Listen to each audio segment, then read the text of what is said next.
Hello, my name is Julie Teray, and I'm with Northwest Dog Pros up here in Kirkland, Washington.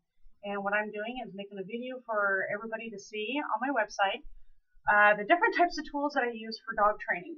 I'm just going to put everything all in one video, and then you can look at each video later on how they work. I don't go into scientific terms. I don't use terms that will confuse people. I like to use examples, how owners will relate to some of these tools. Every dog is different, and I've learned that over the 15 years of training that every dog is different. Different breeds require different types of training. And sometimes you'll even have mixed breeds that their more dominant side of the breed they are will require, and then they have a different breed in them that will require a little bit of that kind of training. So diverse training methods are great. That way, as the dog becomes more efficient in the training, you might have to use a different tool. As the owners become more efficient in training, the owners will need a different tool. Just kind of go from there. So basically, I'm going to start. Some people will use some of the training as like a positive reinforcement, and some people will use a positive punishment. And I think I can kind of, cut those up into the different quadrants that they are related to. First, I'll go over the clicker. I have a button clicker. That's the button kind, and it has a little wrist thing that goes on. And then this is called a box clicker. That's more of a loud one. So usually the button clickers are the ones that I'll keep in my pocket for the low sensitive dogs or just dogs that just don't need to hear.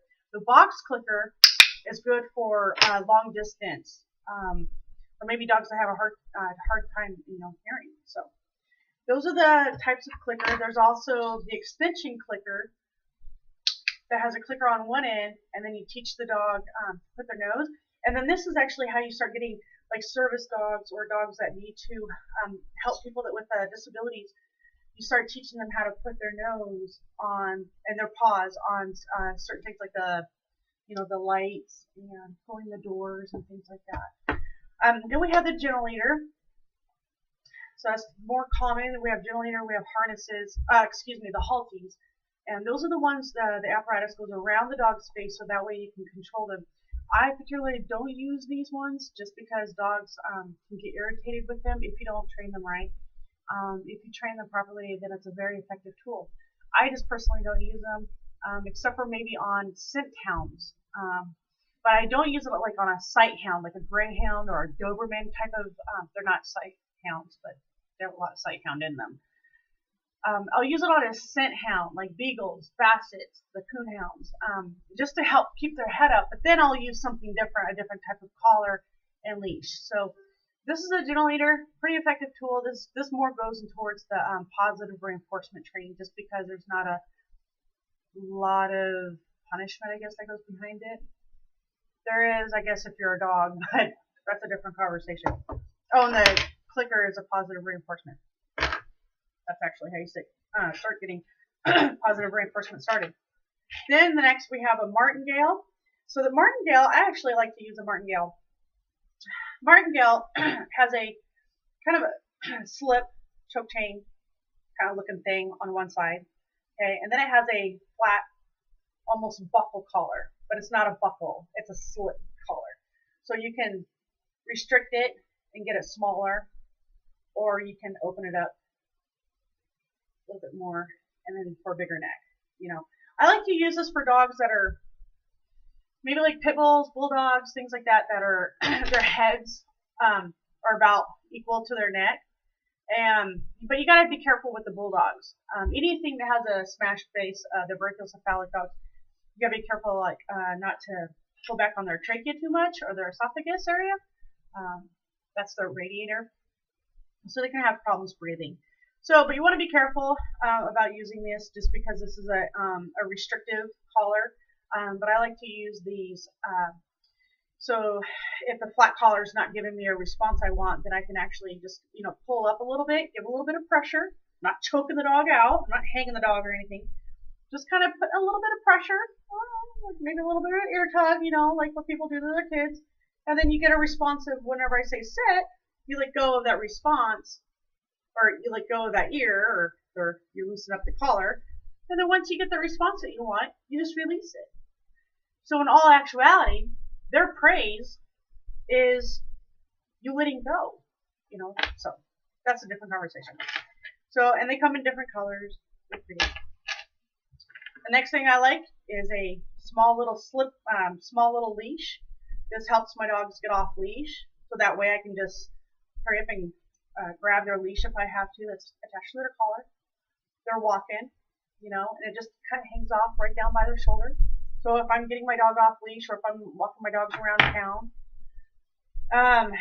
they have something on them, but it's not a big old 6 foot long leash that's dragging behind them. And this is another tool that I use. A leather leash, okay? Leather is better. The reason why is because it's soft on your hands. It breaks up really nice. It loosens up really nice. Those nylon leashes, they're good. I mean, they're pretty good. I just don't like them because they're hard on your hand, So, and even when you have a dog walking properly on the leash, just holding it is like, ugh, So, next runner-up is a fur saver. Usually you're not going to see this in the in the pet world, okay? These are more for the working dogs. This is like a choke chain kind of. It's a fur saver. It's pretty obvious why it's a fur saver. Then we actually have what's called a choke chain. This is the good old-fashioned choke chain. We've all seen these. Some people use it as a throw chain or whatever. This is, it is not to choke your dog, okay? It is not to choke your dog. I wish people would get away from that. It is a snap and release little reaction that you want to get from the dog. So when the dog gets to a certain point and you want them to heel, you want them to come, and they're not paying attention, and they know that you're talking to them, you just give them a quick little, hey, I'm talking to you, and they're like, oh, okay. And they walk up, sorry, it was. So, nice little tool. It's a very, very effective tool. Just a lot of people don't know how to use them. I mean, it took me almost 2 years to effectively learn how to use this. A lot of times I can't get my owners because we have such a short window. The next runner-up is your prong collar. Okay, so this is a cute little prong collar. It's a small or extra small. This is a small. I only use Herm Sprenger. Okay, Herm Sprenger, not Springer. Sprenger.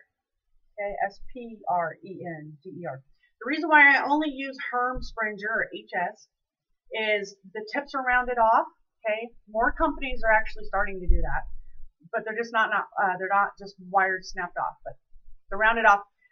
The links I have found to be very accurately nice and smooth and the same size. There have been some of those other pinch collars that I will show up to owners' houses and they'll have them on and the links are kind of caught up and kind of just not all even.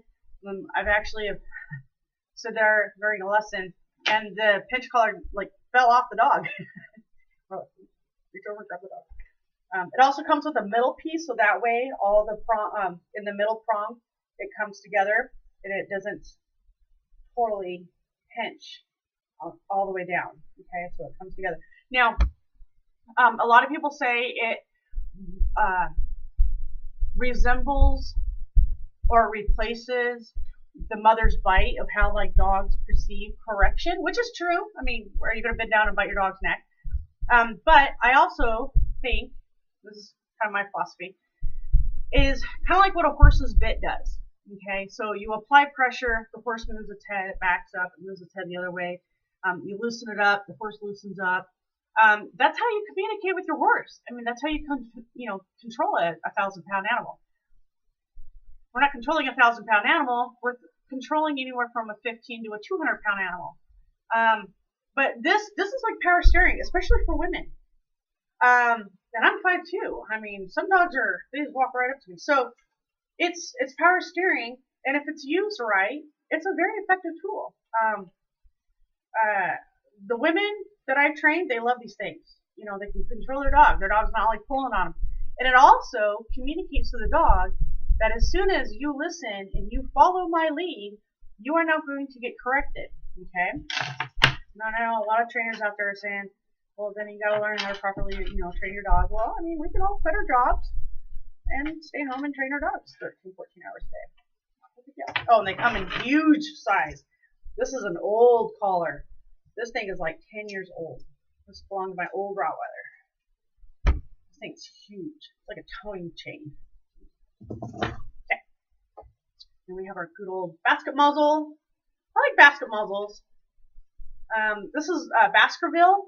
Okay. No, I don't get any takedowns from them. Pretty good, reliable muzzle. Okay. It goes over the top.